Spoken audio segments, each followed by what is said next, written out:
Welcome to Popternative, where we dive into topical discussions from the worlds of pop culture, social media, and sports. Here is your host, Peter Remoliotis, aka PD Beats. Hello and welcome to the Popternative podcast, the podcast where our digital discussions the worlds of hockey, sports, social media, pop culture, everything really. As always, I'm your host, Peter Remoliotis on Twitter. You know me as PD Beats. We are continuing going with our NHL 2019 entry draft interviews, and we are speaking to a member of the Chicago Steel from the USHL, and he's committed to Boston University. We are with Robert Mastrosimone. Robert, welcome to Popternative. Thank you for having me. I know it's been a busy week for you. I understand you're at the airport getting back from the Combine, I believe. Yes. How was that experience for you? The Combine was awesome. I mean, it's a really fun experience just being there with everyone else who was there. I mean, just really getting to, interview with the teams. It was really cool. I mean, it's a once-in-a-lifetime experience, so I really enjoyed that. Was there kind of some instant kind of takeaways from it in terms of learning experiences? Like, as soon as you got there, was there some things you saw or people you talked to that kind of sunk in right away? I mean, it was definitely hard right when I got there. Like, the first 1-2 interviews were a little nerve-wracking, but then by the end of the week, you really get it down. I mean, it turned into, almost second nature there. No, absolutely. Kind of like the general icebreaker questions. I mean, when did it kind of all start for you in terms of when you wanted to take hockey? Was there a turning point in your career where you started to take it seriously more? I mean, I've started playing hockey since my whole life, since I was a little kid. Since I can walk, I was on skates, and I just loved it. I loved the game ever since, and just I always watched the Islanders. They were my favorite team growing up. I was like, I want to play in the NHL. I want to play in the NHL, and just that's really, really hit me. See, I'm still waiting for the late bloomer story because everyone says what you just said, but I want the late bloomer story. No, I get it. You know what I mean? Before you could even walk, you were on skates. But who is Robert Mastrosimone off the ice, and who is he on the ice? On the ice, I'm a 200-foot forward. I mean, I'll play bigger than my size. I'll hit hard. I'll get in the corners, do the dirty work, and I'll go block a shot. I mean, off the ice, I'm a pretty outgoing, relaxed guy. I mean, I really like to go fishing. That's my favorite hobby in the off season. But I mean, I think I'm a pretty outgoing, fun guy. Getting back to the Combine a little bit, how were some of the interviews with teams? How many interviews did you have, and what was that like? I had 25 interviews with the teams, and they were all really good. I mean, I didn't get asked too many difficult questions. They were all pretty simple for the most part, but I mean, you have one or two here and there, and I mean, it was really good. Every team went really well. Was there any questions that were kind of unusual? Because I remember last year, Washington Capitals, when I had some players on, they said Washington asked them this question about a bus. They have to know what route the bus was going or something. Was there any were they just general hockey questions, or were there some interesting ones? I didn't get the bus one, but I heard about that. But I mean, generally they were about me, about hockey. I mean, I had a few that were if you didn't have hockey, what would your life goals be? Which is kind of tough to think about because really never thought about my life without hockey. So, I mean, there's a few here or there that were pretty tough. Nothing too bad, though. No, absolutely. Looking at your season this past year with Chicago in the USHL, top 10 in scoring, top 5 in goals. Is it safe to say that the sophomore year was kind of the breakout year for Robert Mastrosimone? I think this year was definitely really good for me. I mean, I kind of continued where I left off last year. I thought I ended last year on a really good note. And I think just as the season went on, I've really progressed, really started working with the coaches more, and just everything just improved in my game. And you showed up in the USHL as a 16-year-old, correct? Yes. And, I mean, that's obviously going to be intimidating, but what was kind of the hardest thing about that transition-wise? Was it that it was just bigger and faster? Yeah, I mean, for the most part, it was just bigger and faster, like you said. I mean, it was. It took a few games to get used to. I mean, the speed was fast, but I mean, you really get adjusted to it. I mean, I had good teammates last year. Also, they helped me adjust really quick. Just practicing with them every day was awesome. Absolutely. 5 years ago, one can make an argument that college hockey was kind of one of those underrated products that was such good hockey that didn't get as much recognition. Now it's not. That's not the case at all. College hockey is kind of here to stay, and everyone's talking about it, and it's getting more and more exposure. Why did you choose the college hockey route, and why Boston University?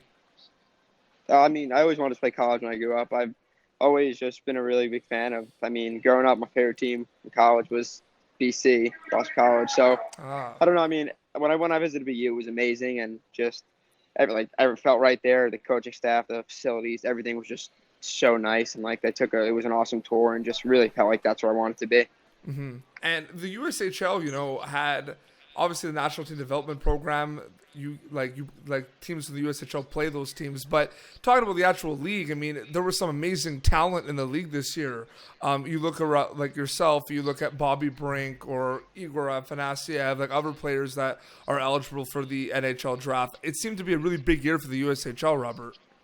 Yeah, definitely. I mean, there was like you said, a lot of talent in the USHL this year, from the guys you said to Nick Eberzizi on the seal with me. I mean, there was a lot of talent in the USHL this year. I mean, it really made it a really good competitive league to play in. I think that's going to keep following that trend. It's just going to get better every single year. Did you guys have like a little like USHL reunion at the combine at all? Like, did you bump into anyone Yeah. from the league? Yeah, I mean, we ate lunch together a few times. All the guys from the USHL kind of had like everyone had their tables, like the USHL, the OHL, the WHL, NTDP. It was kind of funny. Oh, that's hilarious. I didn't think about that.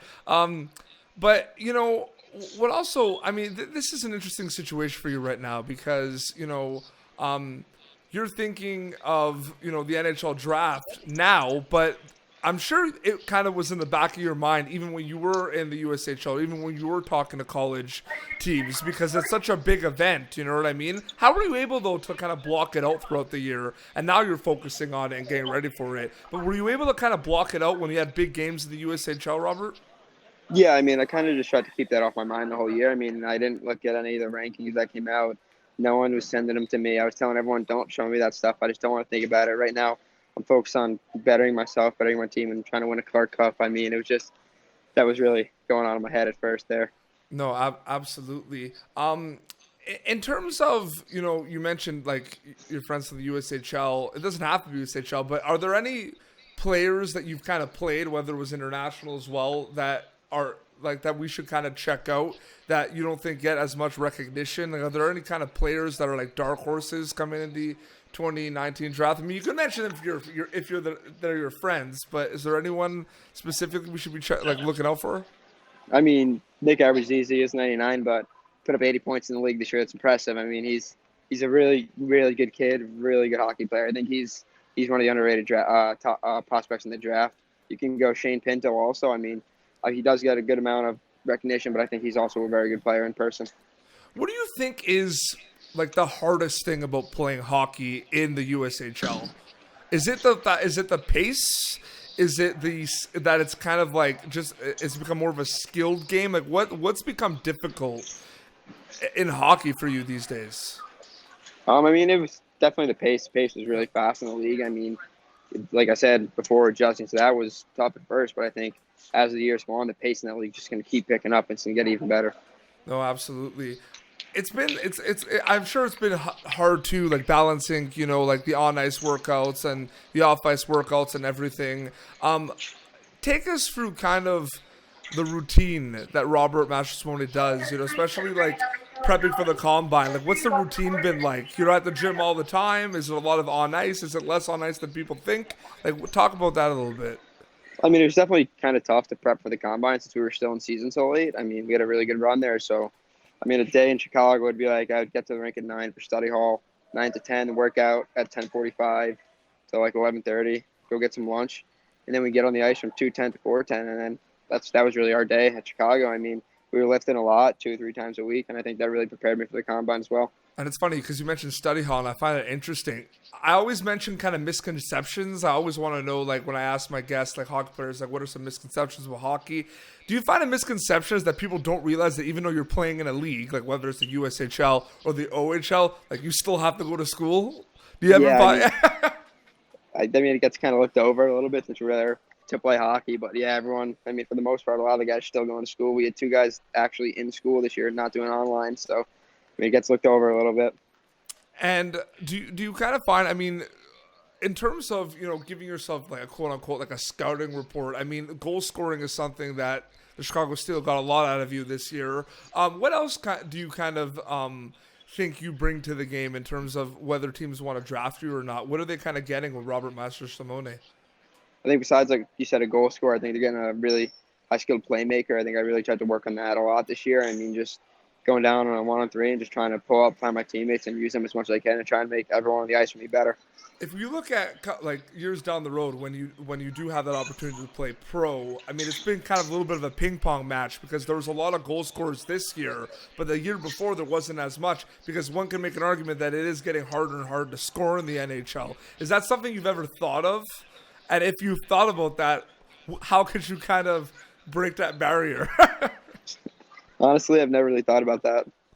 Because it is tough. Like you could tell, like you had a lot of 50-goal scorers this year, but some years you don't have as many, right? And puck in the net can sometimes be a really difficult thing to do in the league, and people want to draft players that can do that, like yourself. Yeah. I mean, that's definitely something to look into with the NHL. There, really, how it's like you said, a ping pong on 50 goal scorers. I mean, that's obviously extremely hard to do. It's the National Hockey League, but like you said, teams want goal scorers, so I think you just have to keep working on your craft. I find you're also in an interesting situation too because you're a quote unquote like kid kind of playing hockey, playing for Chicago Steel, which plays a regular season and has fans in the crowd and everything, and you're kind of looking up to pros and NHLers because you're kind of starting your career, but at the same time the kids that come to the rink and the kids that kind of look up to players like you're also a role model as well. Like you are kind of modeling players, but at the same time you're a role model. It's an interesting spot for players. Have you ever thought about that? Yeah, exactly. Like I look up to guys in the NHL and like I'm walking around the rink for a game and I got kids coming up to me like giving me high fives, telling me to look up to me and stuff like that. So it's like you're really in that in between, like you said, it's really cool to see that though. No, absolutely. Maybe not model your game after, because I'm sure Robert Mastrosimone wants to be Robert Mastrosimone. But are there kind of some players that like you've been compared to, or like think like, yeah, it kind of makes sense for people to compare me to that? Are there any players in the NHL that are similar to Robert Mastrosimone? I'd say I think I play a little bit like Jake Gensel. I mean, we kind of play a little bit of a similar game. Yeah, absolutely. What about there's some playmaking in there too. Yeah. Patrick Kane, maybe, I don't know. Yeah, maybe a little bit. I can see that. I mean, it's not a bad one. Were there any questions about that kind of at the combine, like about like the type of player, because it's the NHL combine, right? Like they're gonna mention NHL players, like it's gonna happen. Did any teams ask you about that? They kind of just asked me if I thought I'd model my game after, like you said, and for the most part, I said Jake Gensel. No, absolutely. And we'll wrap up because I know you're a busy guy. But last quick question: why should an NHL team draft Robert Mastrosimone? I think I can bring more than just hockey to the organization. I think if a team drafts me, I can be a really good guy in the locker room, bring a lot of positive stuff to the rink every day, and of course, just think I can be a really good asset for a team on the ice. No, absolutely. Well, Robert, thank you so much for joining me on Popternative. Where can people follow you on social media? Instagram, rmastro94, Twitter, rmastro9424. Very cool. Well, seriously, man, all the best for the NHL draft, my friend. Yeah, thank you very much for having me. Thank you. No problem. Well, this has been Popternative, youtube.com/Popternative for previous episodes. And until next time, this is Robert Mastrosimone and PD Beats signing off. Thank you for tuning in to Popternative. Make sure to check out our past episodes of Popternative on YouTube. Be sure to like Popternative on Facebook and follow us on Twitter. This has been an Autograph Communications production.